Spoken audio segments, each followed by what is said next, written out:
So wait, are we going now? Jeez.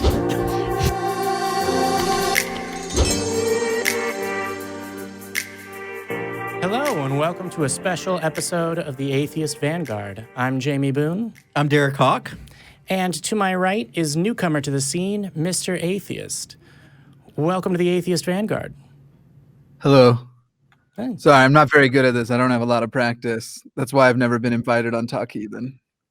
Oh, it's all good. You know, welcome to the show. Wait a minute, we're on Talk Heathen? No, we're on the Atheist Vanguard right now. All right. So this Remind me to tell you a joke after the show because it would be rude now, but to remind me of this moment. All right, I will try. I'll make a note in a second.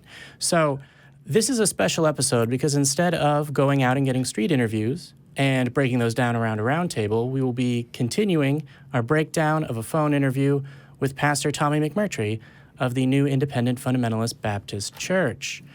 I believe that our special guest, newcomer to the YouTube scene, but special guest nonetheless, was integral and involved in some of the efforts to counter the spread of this message. Is that right, Jimmy? Yes. You want more than that? Okay. Yeah, do you want to tell us some more about that? So I'm part of a movement now that is trying to counter in general the NIFB, which is the New Independent Fundamentalist Baptist. They are most certainly a cult, a sort of radically Christian cult. Yeah. That's we're working on going after their platforms, going after their finances, trying to get them. Well, there's actually certain things I can't say yet that we're trying to do because we don't want them to anticipate what we're doing. But we are looking to limit their reach and halt their growth because in the last several years they've grown to something like 30 churches and 3 or 4 countries. Sorry, I'd been quoted 5, but in any case, too many and too much. So it's important for them for their message to receive some opposition. With that, the only thing that I have left to do is, again, read the disclaimer statement from our producer, and then we'll head into clips. So Ben Estevel is the producer of the show, and he wanted to make sure that his position on these things was clear, and so he's asked me to read this statement. I, Ben Estevel, by interviewing a pastor of the NIFB movement, in no way intend to endorse the views or values expressed in the interview. My intent for this interview is to gather the statements and views of Pastor McMurtry and the NIFB movement so that they can be discussed and responded to. I believe the best way to achieve real change is through civil conversation. We should combat ideas, not people. And except when they are terrible to people. But this goes to that whole argument about how and if we platform certain people. And I don't, I'm not one who, I know there are a lot of people who have strong feelings about doing things like interviews with people who are extreme. And I actually, I personally don't see that as any worse than what I do, which is playing their message where they got to control the narrative and responding to that. Yeah. But yes, I know. This is a big point of conflict for a lot of people. It's true because it means directly the difference between those being that you have to directly communicate and get in touch with the individual. But with that, unless I've forgotten anything else, let's listen to the first clip. Is that the biggest reason why you would say that these people should be removed from our society? Or is there other reasons to that as well? Well, mostly for public safety. Just because of the fact, because of the diseases, because of the fact that it's a proven fact, it's also in the Bible, they seek to defile. You referenced Leviticus 18, it talked about defiling yourself. It talked about, not laying with the beast and defiling the beast. The reason that they seek so many partners is because of the fact they want to defile. Do you think they hate that which is pure? So there's a lot to unpack, even though it's a short clip. Mostly it just seems like it relies on stereotypes of what LGBTQ folk do or GSRM. I don't know. Derek, you want to start us off on this one? Yeah. The word defile. First of all, we need to define that. When I grew up in this type of environment. As a young boy, I was taught that homosexuals needed to be killed. They were disease-carrying, Defilers. defiling beasts. It's just offensive. One of the things that always used to bother me is defiling of the body, which was your temple. That's why Christians are against drinking and against smoking. And if that was the case, then there shouldn't be any fat Christians because they are defiling their bodies with Twinkies. And I think honestly, a Twinkie is more dangerous to you than the average homosexual male or female. Or sexual act. Act. Yeah, done well. If I might, first of all, let's not parse words as far as the question in general set up is removed from society. They're not talking about giving us all a free pass to Fire Island. They're talking about murdering all of us. That's kind of a significant difference. Regarding the whole, it's a proven fact, I also remember from the call-in portion of the Make America Straight Again conference, the good pastor here taking a call where someone called out that there is no scientific basis for their belief, and he very proudly was like, well, have you heard of faith-based beliefs? Because that's what religion is. It's based in faith. So it's funny how he acknowledges and knows that, but then wants to use language like fact and proven. It was a good point to say defiling clearly here doesn't have a good definition, and so they use the word defile and look for the context of what defile must mean from the Bible, which means several people can come to completely different conclusions. However, they're completely sure of their conclusion because they feel that their book, which was compiled by a rather famous bisexual person, calls for the death of us because of how gross we are. It's all there's just a tremendous amount of both irony and cognitive dissonance, and just nothing about anything Tommy seems to ever say is intelligent, I think. But that's also when you get into defiling and abomination. What does that mean? I mean, abomination is the same category as eating shrimp. That's abominable. Yeah. And tattoos. And a whole host of other things that everyone does. Shrimp is good. You said that the Bible was collected by a famous bisexual. Was Paul bisexual? Sorry, King James. Oh, King James the 1611. That's right. Okay.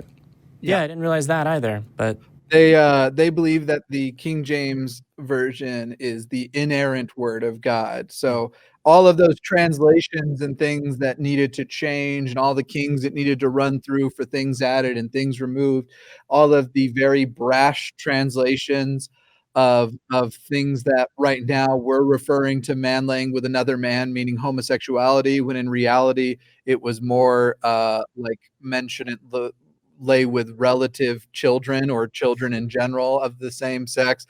I mean, there's all kinds of things that have changed about it in the original source material. And so apparently God's most raw version of the word, like the most recent, like the closest to the way he would have put it down, that was the thing that needed problems. It needed to go through nearly 2 millennia of translations and changes and stuff, and then be compiled by a bisexual man, or at least on his behalf, for us to know that we queers need to die. Yeah. Plus, then they restored the original language of Jesus, 16th century English. Mm-hmm. I believe is the case there. So King James was bisexual. Yes. So buy him something, he'll be sexual. Say again? Buy him something, he'll be sexual. Oh, got it. Okay. All right. So I think that we've basically addressed this. When you said there's no scientific basis for their belief, presumably you were addressing the fact that GSRM folks aren't plague carrying defilers. Correct. And at the end of the day, first of all, we need to start with the root of their belief. This is why people like me are still hard on Christianity generally, because it has such a wide application. You can interpret it to be as behind you as you want. So I still have people. I collaborate with a Christian called God is Gray, and I love her as a person because she doesn't realize she's a secular humanist. But no, I mean, not literally. She's and that's mostly a joke. But she is she's truly a wonderful person. She just thinks that her belief in the Bible informs her, let's just call it humanism. And it's funny because to me it seems like people like her, the reason why I like her is because her humanism comes first, and then she works with trying to get, I guess, her scripture to fit into that.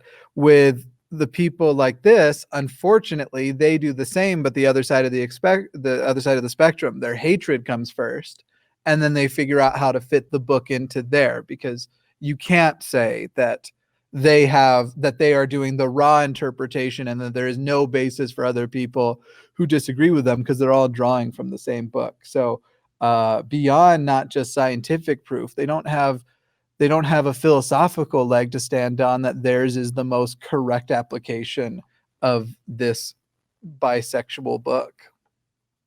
Hi. Well, I would just like to say we don't know necessarily what the sexuality of King James, the 1611 version specifically is, although I'm going to call it the bisexual book. I'm not swearing in this episode, so I'm going to get some victory.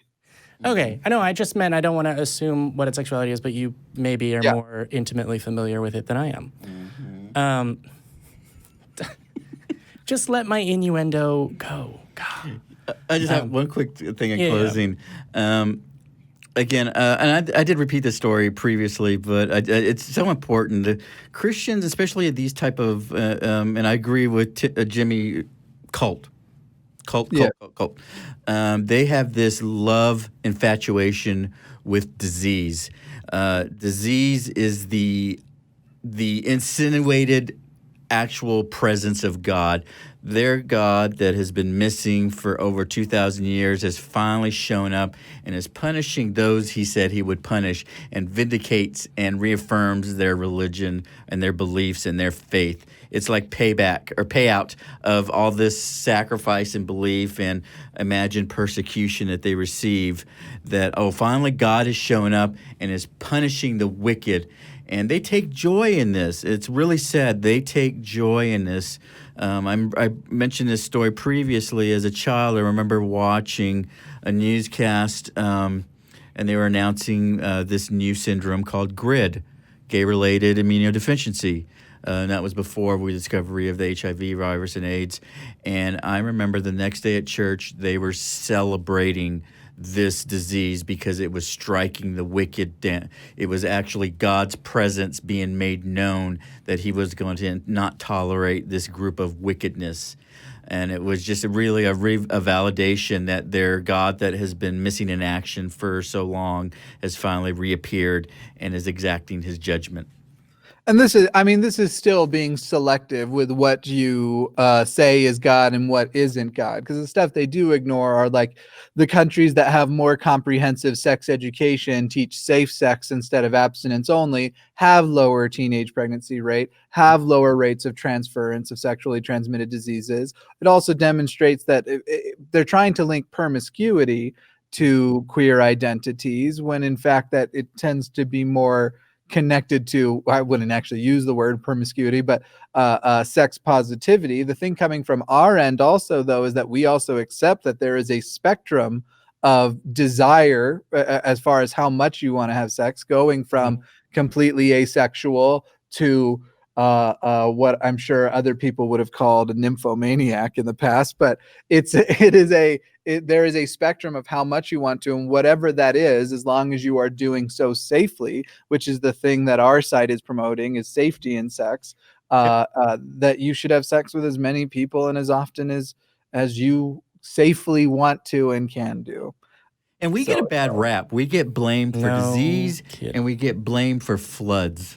Yeah. Yeah. That's bull. Yeah, it's sort of, I think it's an old, I heard it somewhere on a show. It was if, having too many gays and being too tolerant causes flooding, but, during Katrina, the French Quarter was largely unhit.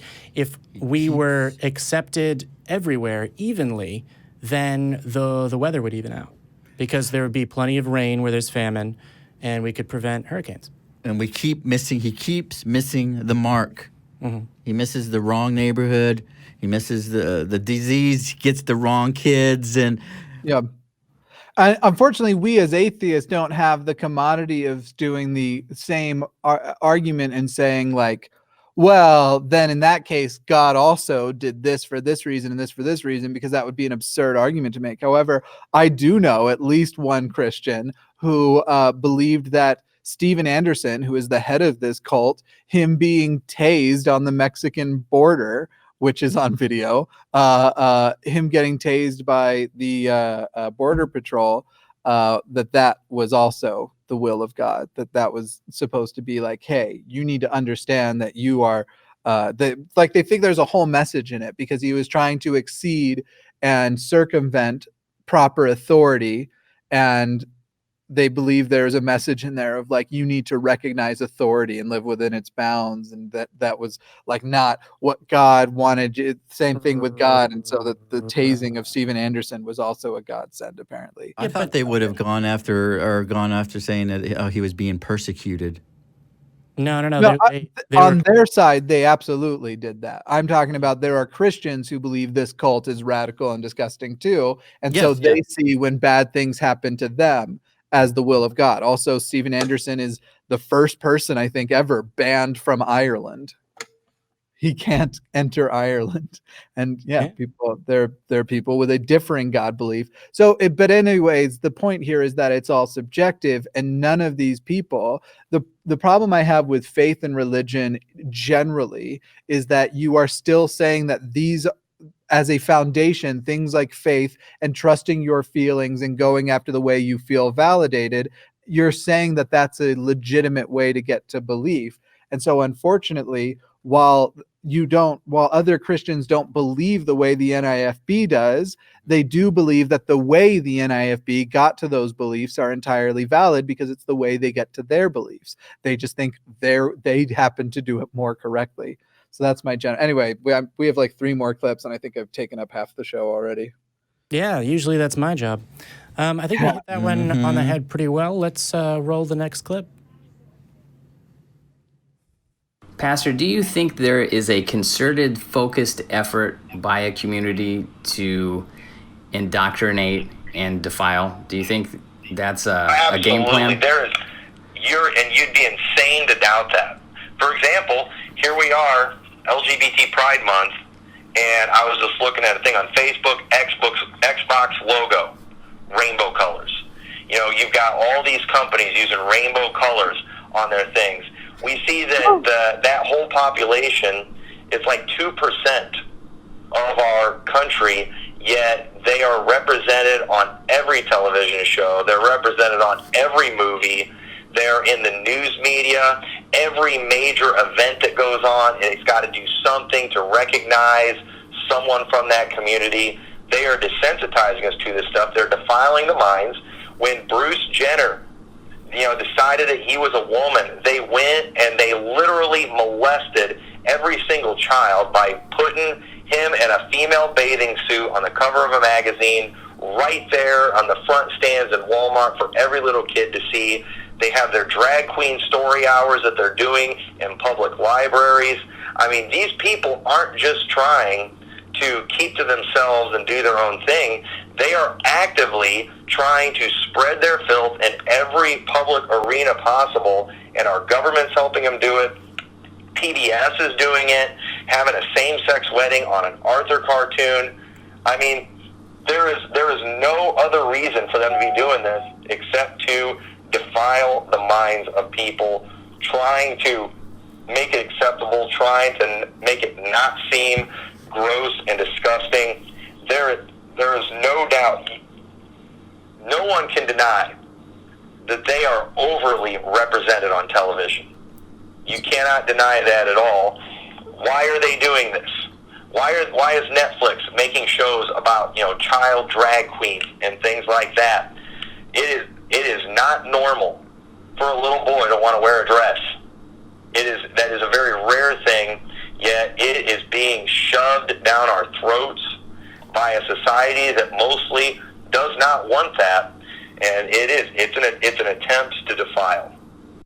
So there's I disagree with nothing. Next clip. here. I'm just kidding. That was good. Oh my God. I'm actually kind of glad you threw a joke in there because I was going to probably come out of the gate a little, I almost said hot or frustrated or whatever.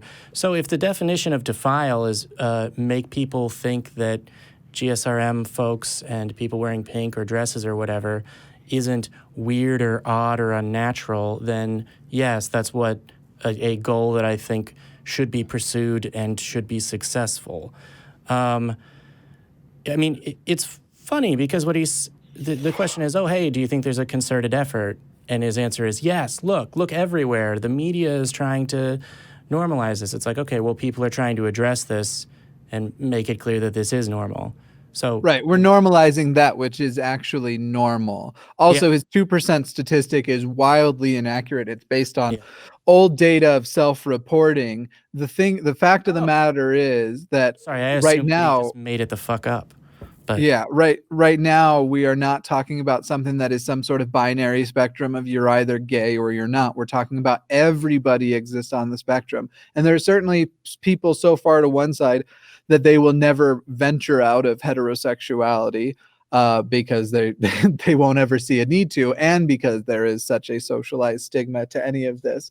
As far as what you are talking about as being normal, you're just talking about what is popular, but there is to everybody. There are individual parts of everyone's identity that aren't things that mainstream people do, whether it's putting pickles on toast, which is disgusting and don't ever do, or there's a wide variety of exactly. You're looking at that like, who puts pickles on toast? But I promise you someone does.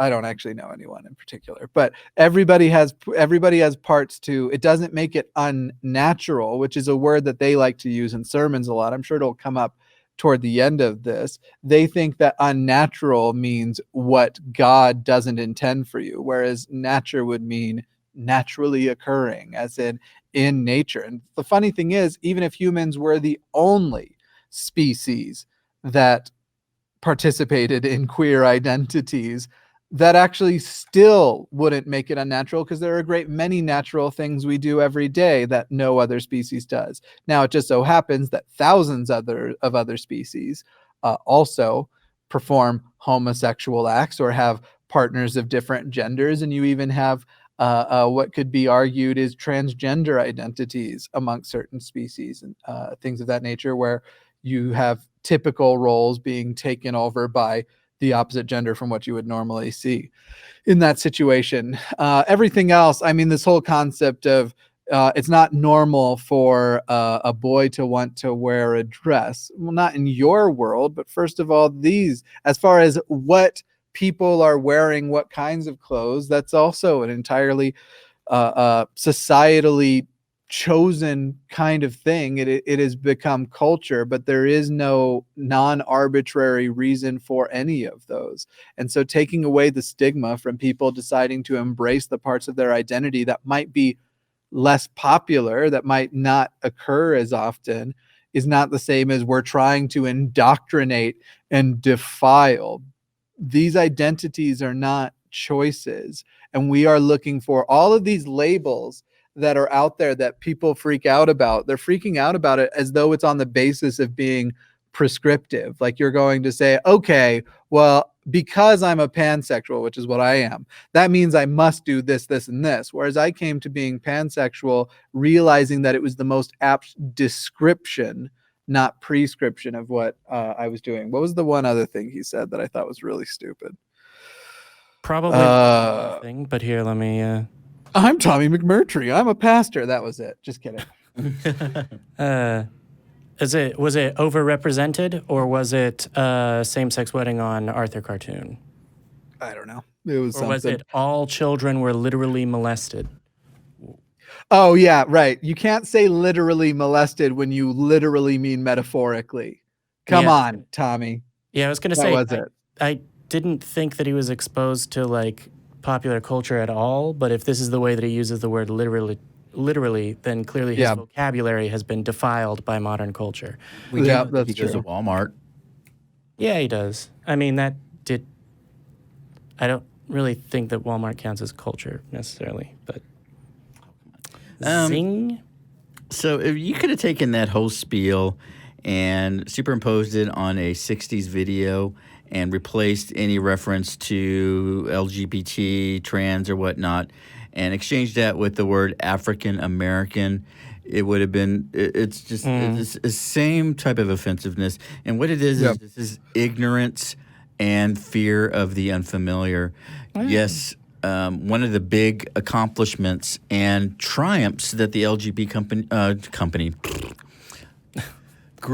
community had was the actual normalization that we did have in society. That was, Hollywood did play a big part of that. TV shows did play a big part of it, just like it did with the 60s and the 70s with the African American groups. We saw them as real people, the heroes and warriors of the 1980s and 90s of the LGBT community worked tirelessly to accomplish that during a plague, during discrimination, during riots, that we were just being persecuted. We were being persecuted. Tommy, we know what persecution is. We know what it is like to be hunted down and our rights taken away. Homosexuality is not a choice. I'm sorry to let you know that. It is not a choice. Christianity is. There's something in there to be hopeful for and kind of sad about, like that things are gonna get better with time, but also like you bring up the whole thing with African Americans and the way that this seems so obvious to us when we just switch in race, except that there are still many people in this country that don't obviously see that. It still ends up on Twitter with lots of people complaining about whenever you see like an interracial couple in a commercial or in a print ad or something, still people complain about Twitter. Parts of Twitter lost their collective mind this week because Ariel from The Little Mermaid has been cast by a black woman. So unfortunately, I already brought up this point. There are no Caucasian fish. Right. I've been thoroughly enjoying. In fact, I was reading a thread earlier about people who were like trying to scientifically defend why it wouldn't make sense for them to have black skin. So they still think that mermaids that live a lifetime underwater would have human skin, but scientifically, what doesn't make sense is the color of it. Yeah. All right. Okay. There's a magic octopus woman in this thing. Like, what the fuck is wrong with you octopus yeah, too? The magic doesn't make sense scientifically either, nor is having, do they still have Poseidon? Sorry, I swore. there? You might have to bleep that out. My bad. Good. Is the crab still going to be Jamaican? I don't know. Mm-hmm. I don't care who's what at this point, honestly. Like, I mean, but their problem is they're saying that that's not true to the story or true to science. When we're talking about a magical story and we're talking about the motivations for this, the people that you see coming out and talking about like how amazing it is are the people saying like, I went through my life without having a princess that looks like me or only having one princess that looked like me, and it sucked. And whereas and that it is a moment of being able to having children being able to see themselves being represented to surrounding a key fact about it that doesn't matter. No part of the story matters what color her skin is. So if it matters to the people that now feel accepted in society because they're being represented, why not do that small thing to make them feel? Anyway, we were talking about Jimmy, under the sea, man, under the sea. 50 to 60 years from now, unfortunately, people like Tommy McMurtry, but not Tommy McMurtry himself, will still be you said 50 about all this. You said 50 years from now? 50 to 60 years, unfortunately, it means we'll have gotten better, but there will still be people like Tommy and Anderson and Jimenez all on Twitter. Of course, but on Twitter you can always find the Everybody. the extreme minority with the strongest opinion. How old is Tommy? Is he really going to be gone 50? Oh no, I actually think Tommy's going to leave the NIFB. If you actually watch all of I the, think that might be the case as well, actually. yeah, I've done a good amount of study into all of them. He is the weakest of the bunch. I actually talked about this in my episode this week. He clearly will not go as radical as some of them will go. I see him in like 10 to 15 years being on CNN exposing the cult. Like, I don't know. I think he I don't think he's going to stay with the I'm not saying that I'm saying he's secretly a good guy. He sucks. But these things always break down. And as far as he is of the bunch regarding what their beliefs are, clearly the weakest, which is almost a redeeming quality, except for that he's still saying, let's kill homos. So yeah, he's the lesser of however many, 30 churches, 30 pastors at least, presumably. Yeah. He wouldn't side with Steven Anderson on the you can't rape your wife thing because she consented for eternity when she said I do, or at least your lifetime. His answer to that in the previous episode, the one with KC, I guess it might be two previous at this point, his answer to that was basically, well, I can't call it rape, so I'm going to talk about it, and forcing someone to have sex is abuse, and you have to agree on a plan, but she shouldn't withhold. It was internal struggle. Yeah. It was, I mean, yes, but I don't think it was that hard for him, because as soon as he could get away from the snarl word, what functions for him as a snarl word, the word rape, he was able to find a way of saying, yeah, no, a husband shouldn't force his wife to have sex, and I'd beat him up if he was abusing his wife. And it's sort of like, look, I get it. You're a guy with a conscience that, transcends your religion. Good for you. And you're trapped in a culture that demands things from you that you wouldn't otherwise do. I hope he hasn't done anything that I would consider totally irredeemable, that with a tremendous amount of work, he could offset the amount of evil he's done by being a good person later in life. I honestly do. I hope also that he leaves all that stuff behind, and that he works so hard to reverse it that one day he and I can show up to the Roxbury in matching pumpkin suits. I think that'd be amazing. That would be amazing. Can I get an invite to that meetup? Particularly, we need a third. Anyway, sorry for the copyright strike you just got. If they can get a copyright strike off of that, I'm gonna start fucking swearing then. I'm just gonna go around and copyright strike every time anyone hummed or was like, anyway, pa pa pa pa pa. Oh, that pa pa pa pa pa sounded kind of like. Anyway. Well, what does a fox say? Pa pa pa pa pa pa. All right, let's go ahead and head on over to the next clip. You mentioned Bruce Jenner. Do you think Bruce Jenner should be put to death? Oh, absolutely. Even if he's still married, let's say Bruce Jenner and he's married to a woman and they're still having relations, but he's transitioned. Is he married to a woman? I don't know the Bruce Jenner story. I can't. Bruce Jenner, unfortunately, that man has done so much damage to our country. Everyone knows who he is. They do. Everybody has seen his disgusting pictures. He is celebrated. He is being used to, corrupt the minds of innocent people. I mean, it's absolutely revolting and disgusting. The man has mutilated his own body. I mean, it's insane what is being done.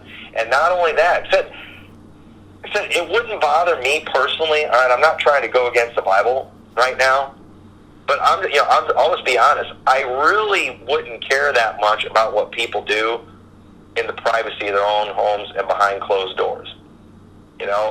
Right, I do think it needs to be dealt with according to the Bible, because once again, they're disease spreaders, they're defilers.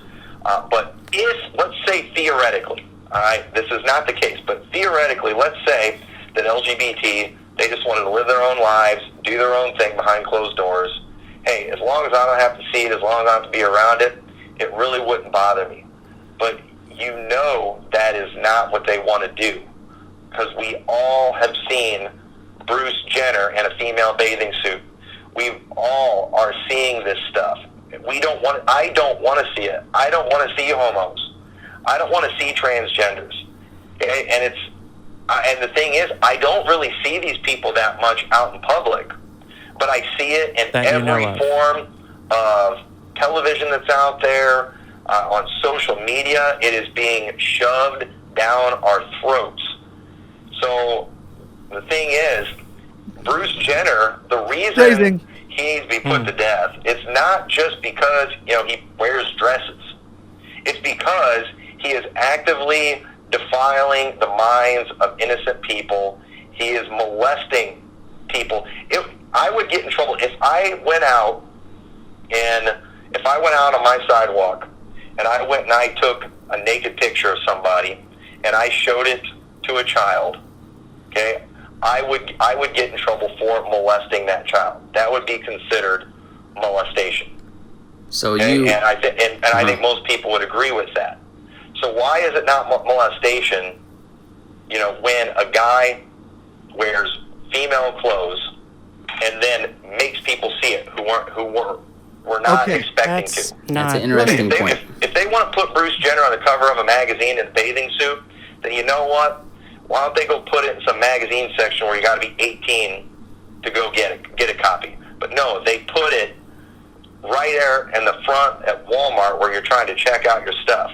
That's what these people do. That's why they're so bad. Sorry. Okay, can I address let me just get a quick sort of disclaimer in there, because in this portion of the interview, you heard Ben Esteville refer to Caitlyn Jenner. Sorry. For a second, I went, wait a minute. And then the names of the Kardashians flew through my mind really quickly. To Caitlyn Jenner using male pronouns and using the name Bruce. So there's a couple parts to this. Ben knows that that's not how that goes. Mostly he was back and forth in the conversation and ended up asking the specific questions in a way that would get Tommy McMurtry to answer. I've talked to him after it and I've said, hey, that's something you need to address, or otherwise people are going to think that. Yeah, I'll give him the benefit of ignorance on it, but no, that was wrong to do. You shouldn't dead name or misgender people. I agree. Sorry, I just wanted to clarify that that's not a thing that he thinks is the way to go. At least. I'll give him, he mentioned at the beginning that he doesn't know anything about the situation, so I'll give him the benefit of the doubt on that. That would be kind of hard to see. But we'll give him the benefit of the doubt of ignorance and not realizing that was, because that also stuck out to me.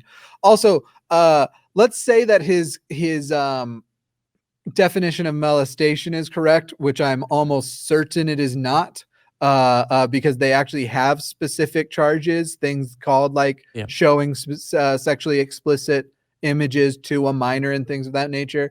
His literal question was, if it's called molestation, if I show a child a naked picture of someone else, why isn't it called molestation when we show a picture of Caitlyn Jenner in female clothes? Which answers itself. If it's molestation when naked, why not when clothed? Well, I think you might be onto something here there, Tommy. Also, I in general, I understand that we separate our clothing brands by female and male or feminine and masculine. However, the fact of the matter is, the moment you put on clothes, they no longer are male or female clothes or feminine or masculine clothes. They're just your clothes. So Caitlyn wore Caitlyn's clothes, a Caitlyn bathing suit. The idea of it being a female or male bathing suit is totally, once again, just arbitrary lines they put down. There's nothing intrinsic about the cut of a bathing suit that says the universe acknowledges this. You couldn't even say God, because if you look at the different styles that people have worn throughout the centuries, there are a great many things that God's people wore that you could call men in dresses, because of their open nature and the fact that it's fucking hot. Sorry, it's pretty hot in the Middle East. You're gonna have to use that bleeper. Well, I tried my best. I just can't. You're good. I don't have to edit it. That's someone else's problem. Yeah. So Can I Love you, Mark. everyone on the crew and in the booth, and I'm probably going to end up editing that now. But yeah, I haven't talked to that particular bathing suit, and so I'm not going to assume its gender. I've not actually, not by choice, but I've never spoken to clothing or determined its gender, really. Inanimate objects It's can't all have sort of ridiculous. Yeah. gender. The only thing that can have gender or the only thing that can have any kind of adamant identity is the Bible, which is bisexual. That's the only thing. I mean, there's grammatical gender in languages, but that mostly just highlights the point that it's a social construct and that it doesn't define anything specific about humans. Sorry, there are also languages that don't have it, and they don't suddenly crumble and are unable. The Swedes can still talk all day long, even though they don't have gendered language. Or English, right? Its nouns do not have a gender, except evidently the King James 1611 version of the Bible. Sorry, I've been railroading you, Derek. No. Can I just address the elephant in the room? Tommy McMurtry naked pictures. Ew. Well, he said it if he went and took a picture of someone. It was supposed to be someone else, not pictures. He said if I went out and showed a naked picture of myself to a child. That's not what he said. He didn't say himself. I'm not. He said if I were to go out and take a naked picture of someone and show that to a child. Okay. He separated it from. You might have heard take a naked picture. Okay. Yeah. Ew. Yeah. No. Well, and again, if your definition of molestation was right, which it's not, the reason why the one would qualify was the nudity and not the other. Nudity also isn't intrinsically offensive. I wasn't molested, even though starting in like 5th grade, I started reading National Geographic. And you know what there's lots of in that? Nudity. Yeah. Yeah. Who needs Playboy when you can get Nat Geo? And I could care less about Caitlyn Jenner. I think there's more atrocities that were committed in the name of Kardashian than there are in Jenner. But if we're talking about Caitlyn Jenner, as somebody who is very attached and linked with the trans community, I can tell you they are not thrilled that she is their ambassador. She sucks. Separate from being totally unrelated to being trans, she's just kind of a bad person. Remember, and this is in no way a reflection of anybody's beliefs but my own personal one, she endorsed Ted Cruz. Ted Cruz! The ACA takes no position on electioneering, but I do. Yeah, but Mr. Atheist does, I suppose. Well, that's in a past election, so you're not. In any case, Ben's gonna just edit all of you out, maybe. Who knows? Fine. At the end of this, I think we've hit most of that. I mean, don't we have one more? Yeah, we've got 2 more. So let's play 2 more. The next clip. I'll be brief in my I would comments. assume that you believe man was created in the image of God. That's true? But from your view, you want people to be less seen. I understand in other countries they have a similar viewpoint. People are wearing full burqas and you can't see any of them. But it seems sometimes, I guess, a counter argument would be that if everyone's made in the image of God, we should see more of everyone. Physically. Well, the problem with that, when you read the book of Genesis, when God made man and woman, it says they both were naked and were not ashamed. All right. Now, the thing is, though, as soon as man fell, man now had the knowledge of good and evil. They lost their innocence. You know what the first thing they they did after they realized they were naked, nobody even told them to do it. It was just Adam and Eve on earth. They went and sewed fig leaves together to try to cover their nakedness. It is natural to be embarrassed when you are naked in public. That is a completely natural thing. Every normal person, if they ended up in public naked, would be humiliated. Okay? Do we have to listen to the rest of the clip? Natural. Is it just this? What is unnatural is to want to go around completely naked. But what is it? Something that perverts do. They often go out, slashing people, exposing themselves. They do that to defile minds. And Adam and Eve, when they sewed those fig leaves together, they did the best they could to cover up. But guess what? It wasn't good enough. God went and he made coats of skin for them that they wore to hide their nakedness.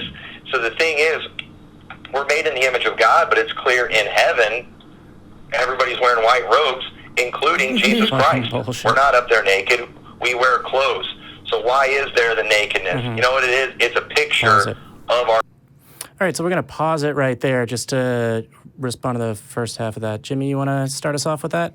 He switched the argument again. These are the people who use the argument all of the time that it's unnatural to be homosexual, and that's why you don't see animals doing it. And yet in this case, he's saying it's natural to be embarrassed when you're naked, and yet you don't see animals doing that. So which one is it, Tommy? Is it natural when other animals do it or not? Which, by the way, I hope not, because then it would be natural. You couldn't say it's unnatural for people to eat their own shit. As far as what is naturally cohesive. Sorry, bleep that too, I guess. Crap. You can bleep it over with me yelling the word crap there now. It's just a ridiculous. First of all, he's also just saying this as a fact of existence. And so if you can find one individual who's not embarrassed, it destroys his whole argument. And the fact is that there are still alive today cultures and tribes of people who don't wear any level of clothing in what is their public and don't feel any level of embarrassment there either. So it's just, these are just platitudes at this point. He's just saying what naturally seems real to him, what he is natural, anything he finds disgusting, God finds disgusting, anything he can't fathom must be unnatural. It's just boring at this point. He's boring. Yeah, I mean, that does tend to happen, or at least I every now and then I see that where a person is just talking about, well, God likes this and God doesn't like that, and God finds that disgusting, when it's very clearly just, it seems apparent to me that person is expressing something that they feel and are attributing it and defending it by claiming that it's, no, that's not me, it's God, so you can't argue with it. It's the divine version of I'm entitled to my opinion. Everyone knows it's Yahweh. Yahweh. I just find it's just mind-blowing. I'm confused because it's unnatural to be in our natural state, which is naked. Yeah. No, I like being clothed. Don't get me wrong. I do too, because I put on a little bit of weight, and I'm a little embarrassed. I'm not going to take my shirt out in public. So I was raised with a culture that gave me an idea of what was decent dress and behavior. Yeah. Whereas I like it because I'm nailing it. It's just that this is the basis for their slut shaming and stuff too. Yeah. It's honestly, it's old and boring. Should we just? Yeah, here, let's hop forward. Let's hit the other half of this one, because I think he touches on a different point as well. Oh my God, we were only halfway through. Yeah, Ben cut these long clips. So let's continue this clip. For shame, and we need it covered. It's in nakedness. All right, nakedness on mankind. I might get a little deep here, but in the Bible, it's symbolic of man's sin. Okay, and just like we all have nakedness that we want covered, we all have sin that needs covered. There is only one covering for our sin. It's not fig leaves that we sew together or our good works, but it's the blood of Jesus Christ. That is the only thing that can cover our sin. And God made us with a nakedness, you could say, that we should be ashamed of. But you know what? He provided a covering, and we have sin that we should be ashamed of, and God made a covering for that. It's the blood of Jesus Christ. So when man goes out and they're naked and they're showing their nakedness, you know what that is? That is a picture of someone who's just being in your face about their sin. That is a wicked attitude. We all have sin. We all have nakedness. We should not be out displaying that loud and proud. We ought to want that covered. We ought to be ashamed of that nakedness and get it covered. And you know what? I have sin like anybody else. But you know what? That's why I called on the Lord for salvation. His blood was payment for my sins. It covers my sins. But then you've got these sodomites out there who participate in a sin that the Bible makes very clear is not natural. But what do? They have Pride Month, which is interesting because one of the main sins of Sodom was pride. And they declare their sin as Sodom, is a phrase that the Bible uses. So there they are in your face about their sin. That shows a wicked mindset. That's an unnatural mindset. That's not what Adam and Eve did when they realized they were naked. They didn't celebrate their nakedness and put it out there for everyone to see. They tried to cover it. That wasn't good enough, though. God ended up covering it for them. Many people today, normal people, they realize they're sinful. A lot of times they try to make up for their sins themselves. They try to cover their own sins by good works. That's not good enough either. The blood of Christ is the only thing that can cleanse. So there's a reason God made us with nakedness. It's a very clear picture of our sin, and that it needs to be covered. So I'm glad you brought that up, because that's a great message. What's weird is the original question was what's your favorite kind of sandwich? He really got away from it, though. I know. He just, like, at that last one, he got a little rambly there. I'm glad he brought this up too, because from what I understand, it's not Jesus. The blood of Jesus Christ doesn't cover your sin; it washes away. Ha-ha. I mean, his entire argument is prefaced on the acceptance that sin exists, which I don't. So Right. Well, it's also, so it's worth touching on that, one, it doesn't matter whether something is natural or not. That doesn't relate to morality. But two, like, even human children don't feel the same way about nakedness until that gets implanted in society. Little children, I think, probably in part because their parents are trying to make them put on clothes, will start running around or whatever, and it's yeah. Yep. I don't have much interesting to soundly. Yeah.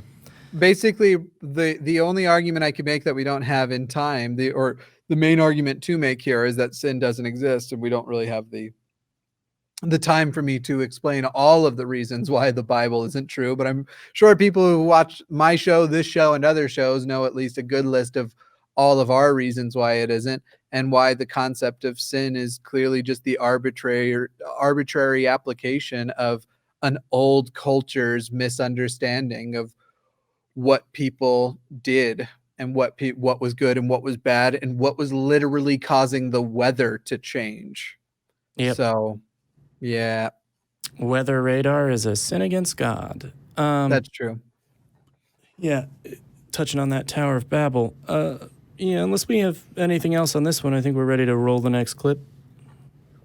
Well, I think you've thought a lot about the LGBT community and everything, but I would like to know if you've had any personal interactions with anyone of that community, and if you have, how has that informed your thoughts? Oh, say my name, fool. Well, I've had a ton of interaction, mostly on social media and stuff, in the last month. But not person to person. But not in person. Now, I would prefer to not talk about in-person contact that I've had. For one, once again, as disgusted as I am by homos, I do not advocate for violence, and I have never physically assaulted a homo. I've never done anything to hurt him. If I run into him in public, I just try to avoid them. There are some restaurants in our area that have had some homos there. I just avoid those restaurants because, honestly, I don't want them handling my food. I don't want to interact with them. If I do have any type of interaction, I keep it short, sweet, blunt. I'm trying to live peaceably with all men. And it's hard when you live in a society that, are letting what should be criminals walk the streets freely. Just because our government doesn't do its job doesn't mean I'm going to go and sin as a result of it. I'm not going to hurt these people. I hear you. But when I interact, honestly, I'm horrified. I'm disgusted. I just do what I can to get away as fast as possible. Right. There's a lot to unpack there. I listened to these clips ahead of time, made some notes ahead of time, make some notes live. I forgot that he said, there are restaurants that I don't go to because there's people that work there, and I don't want them handling my food. Don't want them handling my food. I was sort of like, okay, does he know that, it's not like being black. You can't just look at someone and go, oh, I know your skin color. Oh, I know your sexuality. Right. Also, by the time food gets to you, it's passed through a tremendous number of hands. And so it's not unlikely, especially if it's delicious, somebody queer touched it. Was blessed with a fabulous. Yeah. The whole thing is, first of all, he says he doesn't advocate for violence. Yes, he does. Saying I want them all to die at the government's hands. You can say that it's government sanctioned violence. You can even try to make the argument that it's justified violence. It isn't, but you could say that. That doesn't. It's still violence. It's just like he said. Nobody calls when a person is killed by the death penalty violence. Yes, we sure fucking do. Oh, sorry. Bleep. There, you can bleep that one over. Yeah, we do. He absolutely advocates for violence. And then he says, I don't do harm, except for then he and his other pastors advocate for, if your child comes out to you, send them away and don't ever have anything to do with them again. Cut them off from your family. Don't basically socially execute them. He is also creating environments that these children are going to hate themselves. And we already know what that happens even when you put a veil of love on it. When you say, no, we love you, we just hate your sin. It's called Utah, and they have a fucking suicide epidemic right now. The bleep came too late on that one.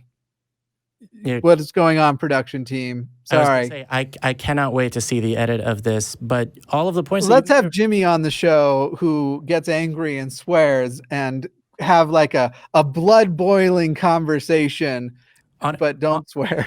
Honestly, I kind of want to keep getting you on shows where you have to try and speak calmly about blood boiling stuff, but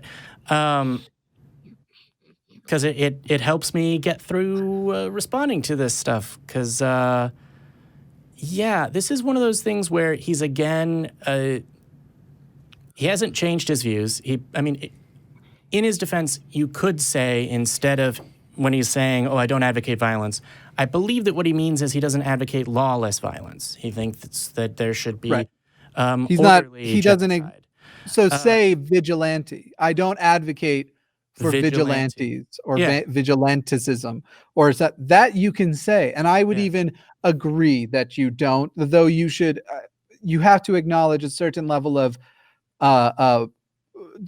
again, this does not reflect the ACA's views, but there's a significant amount of language that people like our president have engaged in, that have validated the people who then go commit violent acts. So you have to also be mindful of the potential impact, especially when it is so obvious. Obviously, I can't hold you responsible for what those individuals do legally, in the same way no one's holding Trump responsible for the things he said, or any of the illegal things he does. But if the language you mean is I don't advocate for vigilanticism, which I hope is a word, then say that. Don't say you don't advocate for violence, because you do. In the same video, he tried to call me out for saying he advocates for violence and says, I absolutely do not do that. And then he said, but he ends it with, I want to get back to where society knew where to put these people 6 feet under. What do the bleep do you think is violence? Bleep, bleep, bleep.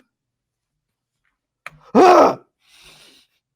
Get Was me off this. was that McMurtry or Anderson? That was McMurtry. Oh, okay. Yeah, Anderson said a bunch of stuff as well, but you know that. Yeah. And as has Jimenez, as has Aaron Thompson, as has Pastor Boyle, who looks like he could still be in a Little Rascals remake. Yeah. Sorry, Derek. Did you get to? You sounded like you were trying to say something there. Yeah, I'm going to bad. put on my Christian face for 1 second. Christian is supposed to be Christ-like. Christ hung out with prostitutes, whores, drunkards, the poor, the sick.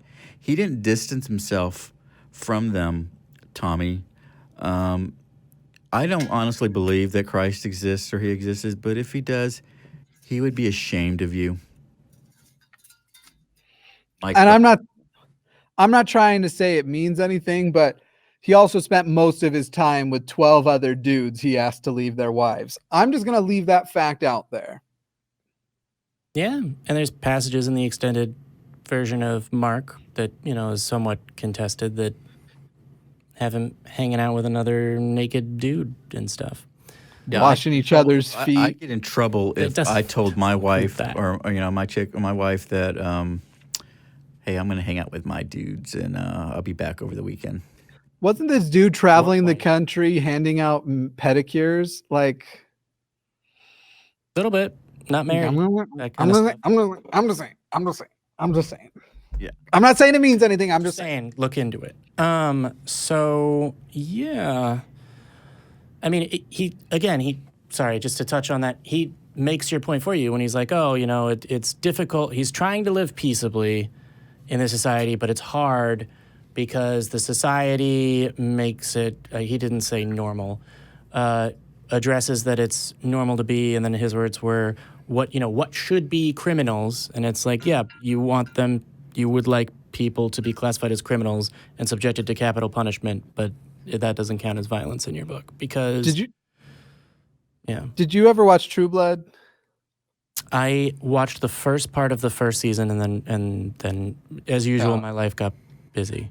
There was a gay character in it called Lafayette, and during part of it, somebody like Tommy came in and asked for the burger with no AIDS, and he comes over. It's the greatest scene. Everyone should go to YouTube and look for. You can probably search "burger with AIDS," so that might fuck with your algorithm. So find some more clever way, like Lafayette claps back or at homophobia or something, because it's incredible. It's such a good.